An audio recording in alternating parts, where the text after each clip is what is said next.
we clearly see a trend, perhaps more propagated by the Americans and the Chinese, where the world is being divided into two different spheres. And pretty much everybody's saying, which camp do you belong to? I say we belong to the Pakistani camp. Hello and welcome to the GZERO World Podcast.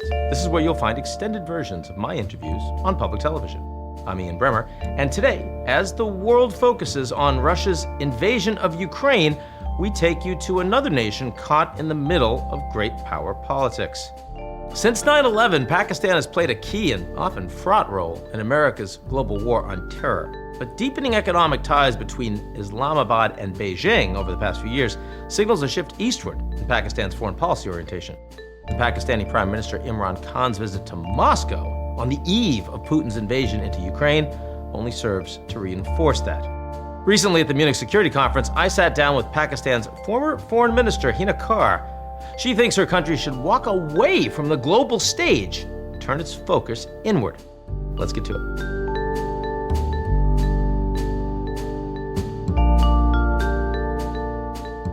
The GZERO World Podcast is brought to you by our founding sponsor, First Republic. First Republic, a private bank and wealth management company, understands the value of service, safety, and stability in today's uncertain world. Visit firstrepublic.com to learn more. GZERO World would also like to share a message from our friends at Foreign Policy. Could empowering women in the workplace be the simplest way to boost the global economy? In a word, yes, but how? The Hidden Economics of Remarkable Women is a new limited series podcast from Foreign Policy, featured on Apple Podcasts' New and Noteworthy. Listen to The Hidden Economics of Remarkable Women wherever you get your podcasts.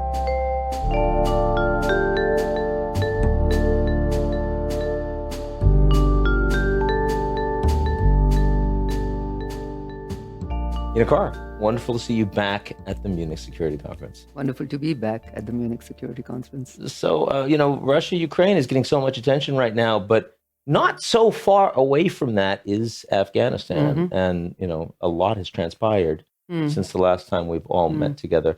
Talk to me, now that it's all fallen apart, what is, what's the state of play from your perspective with the Taliban government today? Okay, so the state of play right now, from my perspective, or should be from your perspective also, from everyone's perspective, is that things are not falling apart, but they have already fallen apart in many ways, right? And now we are we are ensuring, I think the international community is setting the stage for an absolute failure. So you want 100 on 100 guaranteed failure of the Afghan state in how we are reacted. We've reacted to this hasty, hurried, catastrophic departure of international forces from Afghanistan. I'm just coming out of a session on Afghanistan, and it's very interesting to see that we have selective amnesia.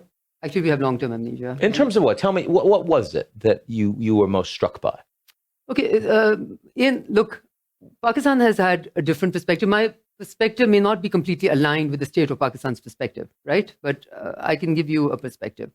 Now, in the history withdrawal, I think one thing that has made it clear to me, very, very clear, is that the US and allied forces, or the international community, came to Afghanistan because there was a domestic demand for a reaction to 9/11. Of course. Okay. Yeah. And they left internationally. Across the entire coalition. Okay? Yes. And not because the Afghans invited them, or the Afghans needed them, or they came to help out the Afghans, etc. Right? And they left when the demand for the Afghan, adventure just completely ceased to exist. So they were responding to demand before, and they were responding to demand later, domestic demand. Now what happens is that you might be responding to the domestic demand for action and then no action, but in the process, the cost of war study tells us that we lost 926,000 people altogether in the post 9/11 wars that the US conducted. Okay? Yeah. 363,000, or somewhere close to that, were civilians. Now I ask you, because many of the problems that we're seeing and we experience every year at Munich and conferences such as that, about, the grand question of international values, etc. I think we have to ask ourselves the question, are we really propagating international value system across the board for all nationalities? If it was, the 363,000 American, British, European lives, would it still be, fair game? No. It won't be, right? And that is why interventions themselves, I feel, have broken or cast a deep shadow on the entire democratic sort of value system. Of course, people are talking about the starving Afghan people who need our help. Yes. But that's like, the white man's burden, okay? Not accepting what you did wrong in creating the situation that is starving the Afghans right now. And not accepting that you are continuing to do something wrong to setting the stage for more Afghans to die, right? Now, for instance, if an American important person were to say that Taliban must never be legitimized, I ask the question, who legitimized the Taliban in the 2020 document in which they were called the people? There was this long nomenclature used to define the Taliban. And which country decided to engage with the Taliban direct before the intra-Afghan dialogue, which was being You're talking about the propagated Trump administration. I'm talking about the US administration. Yes, you that's see? right. So when you talk about Pakistan, Yes. you talk about Pakistan. Yeah. You don't talk about Imran Khan or Nawaz Sharif. No, or, that's fair. Yeah, absolutely. So the choices you make, fortunately or unfortunately, have consequences that you don't have to live through, but I have to live through because I belong to that region. Yeah.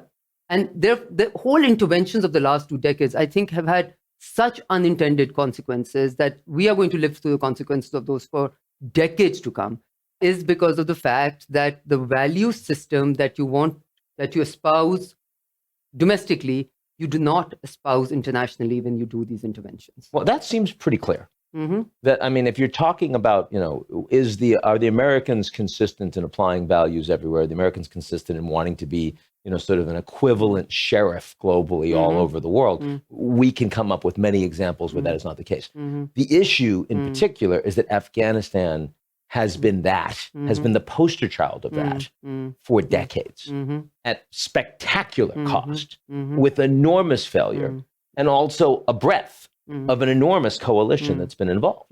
So, but here we are. It's been done. The Americans are out. Nobody's really in. It's not like the Chinese and Russians are saying, okay, now we want it.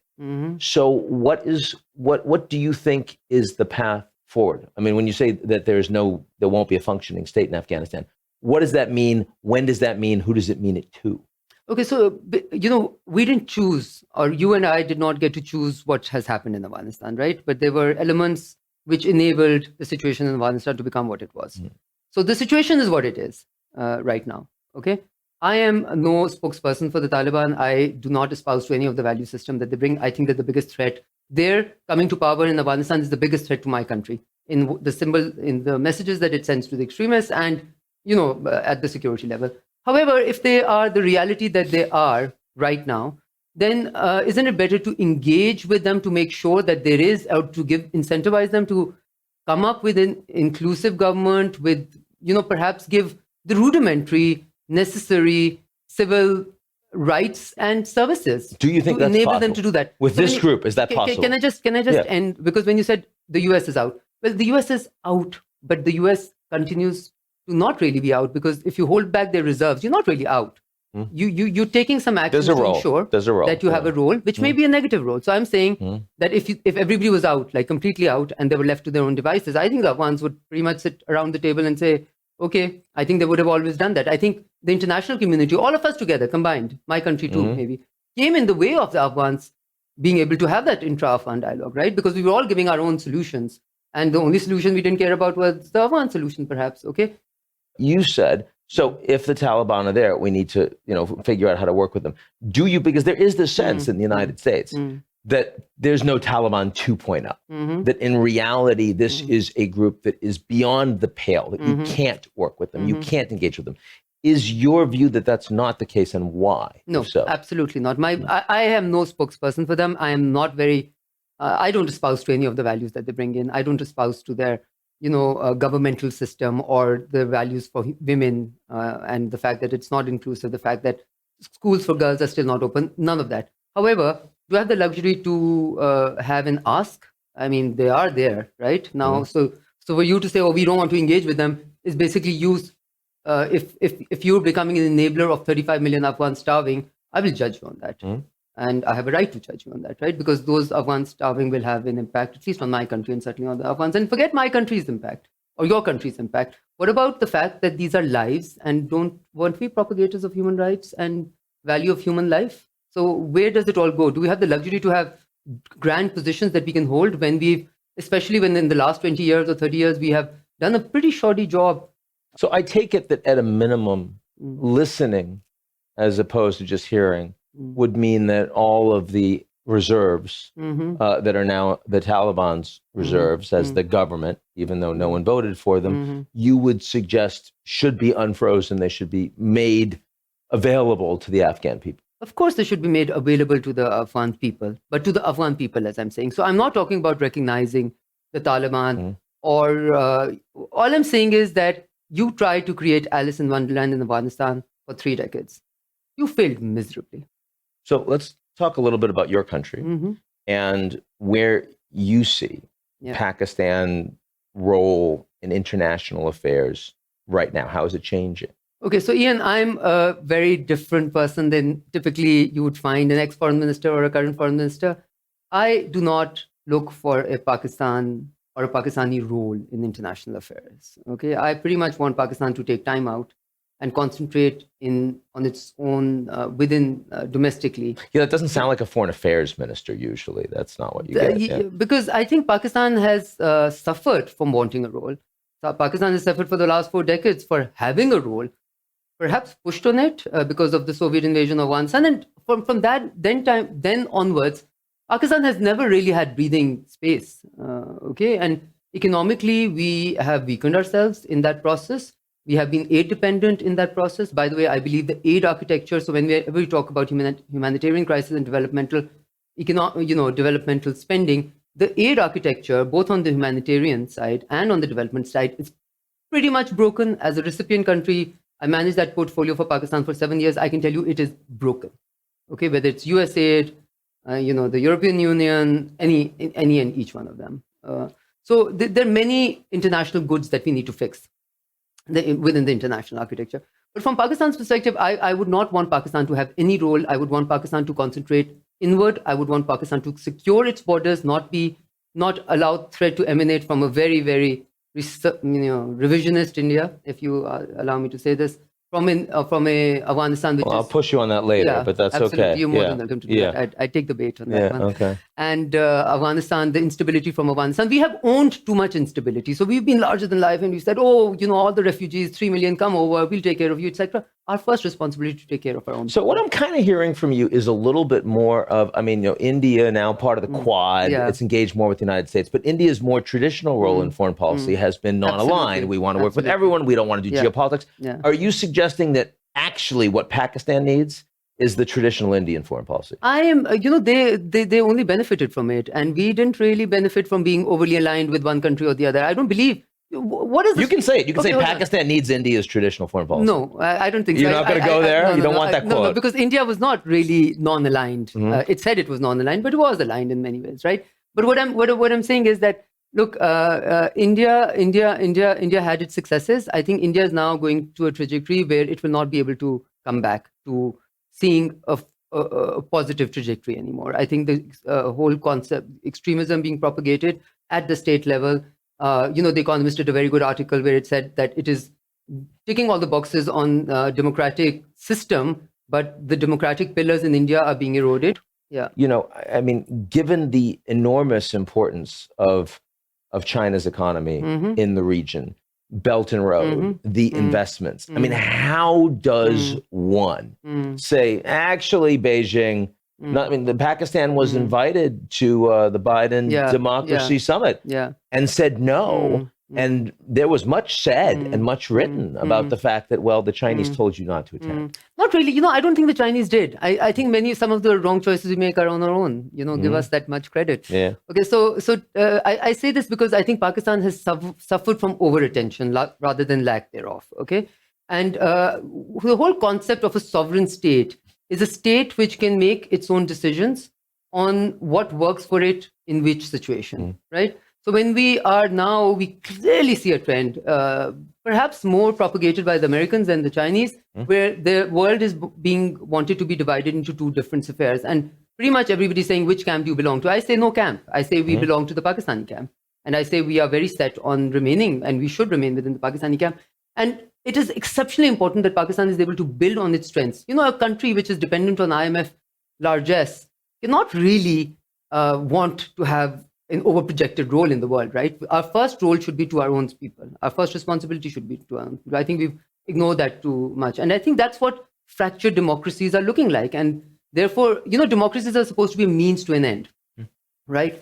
I think we've gotten so warped up and involved in the means that we have stopped looking at what the end of what the democracies was human supposed to give to the development, people. civil society, social contract. And may I add over here that I feel that the West is feeling so threatened right now, not because of many other things, but because it feels that now there's an alternate model, perhaps, which is giving the end through means which are not democratic, perhaps, entirely democratic, as in Western democracies.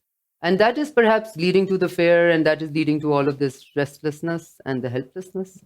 And you said you'll take the bait. I believe you when you mentioned to me about the democratic erosion in India, because you referred to India under Modi as a rogue state, which is a strong statement. Do you still feel that way? He's very popular today in India. He's about to win a whole bunch of state elections. Do you still feel that way?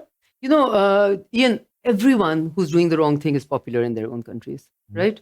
So this whole theme of helplessness, and we talked about it in the main session, that helplessness felt by people, by the electorate, okay, creates this demand for someone coming in with an alternate system. So India, a secular, developing country with strong democratic credentials, and here comes this person who gives an alternate route to India, okay, which is non-secular for sure. India's, since we talked, by the way, there has been the Citizen Amendment Act, okay. I think after that was the Kashmir, or just around the same time.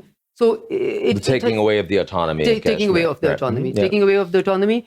And the Citizenship Act is not a small thing, right? Basically, you're saying everybody's Hindu has a right to be an Indian citizen. Anyone who's Muslim has the least right, and anyone in the middle will think about it, right? And after that, there have been attacks on universities. There have been attacks on people covering their head. So that is not a liberal India, okay, where you're propagating a certain person or certain set of people who are Indians and the rest are not. If you don't follow the right religion, if you don't follow the right ethnicity, if you, you may not be as Indian as the others, that is very, very dangerous, because India is a large country. India has a regional, presence, okay? And I will connect this to the Quad, because India is in Quad. Why?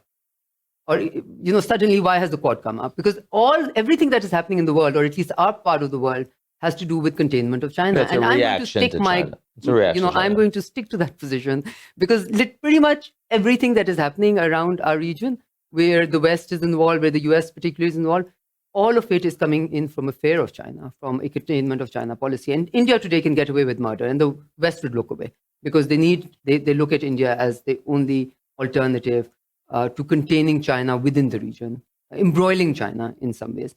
I think it's very, very dangerous. The trends in the world right now are supremely dangerous. How can Pakistan avoid taking a side with that level of investment and alignment of the Indians heading towards the containment sphere, and China only becoming more and more powerful economically, militarily, technologically? I mean, it doesn't feel, I understand why you would want to be able to hedge. It feels harder, especially, we're not talking Singapore here. We're not talking the UAE. Pakistan is a country that's in desperate need of investment and development. It's got to come from somewhere. So it's coming from whoever is willing to give it to us. That sounds mostly like China. That is China, and that is also other countries, whoever is willing to. So you see, the thing with China also is now we have a lot of Western countries telling us, "Oh, you're taking too much, not assistance, it's borrowed investments, money. It's investments from China." And as someone who managed Pakistan's investment portfolio and aid portfolio for like almost 7 years, from 2002 till about 2010, so quite a long time, we pretty much begged every country for the same level of investments in hard loan, in soft loan. We begged the World Bank for those type of infrastructure investments. It was not forthcoming. So then China comes up with this initiative, and it's exactly what we've been asking for. Of course, we're going to take it. That's what I call sovereign decisions. And so when I say we're not aligned, but there are consequences to taking there might that money. be consequences, but you see, the consequences are for you to figure out and for me not to care about, because I will do what is right for my country. I should do what is right for my country. I should make choices which are aligned with my country's interests. Right now, my country's foremost only interest should be the betterment of its people. We have ignored that for far too long. Okay, we've been too embroiled in the Afghan problem and this problem and that problem and how bad India is and how good someone else is to really concentrate on our people. And our people have suffered. We are 220 million people. That's a lot of people. It's a lot of youth. We need to. So I think mostly, pretty much every country will do much better if they were to focus inward. We have lots of issues, I think, each one of us within our own countries. Hina Khar, thank you very much. That's it for today's edition of the GZERO World Podcast. Like what you've heard? Come check us out at gzeromedia.com and sign up for our newsletter, Signal.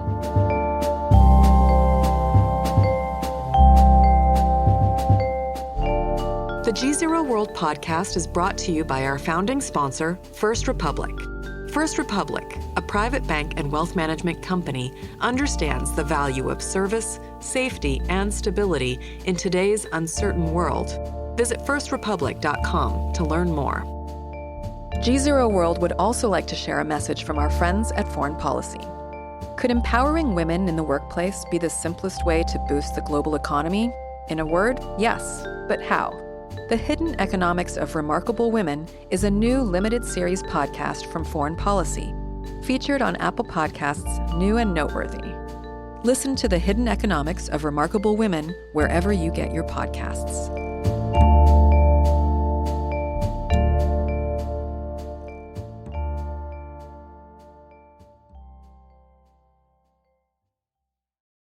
You're listening to the GZERO World with Ian Bremmer podcast, your weekly geopolitical deep dive into the world's biggest news stories, featuring in-depth conversations with global leaders and newsmakers.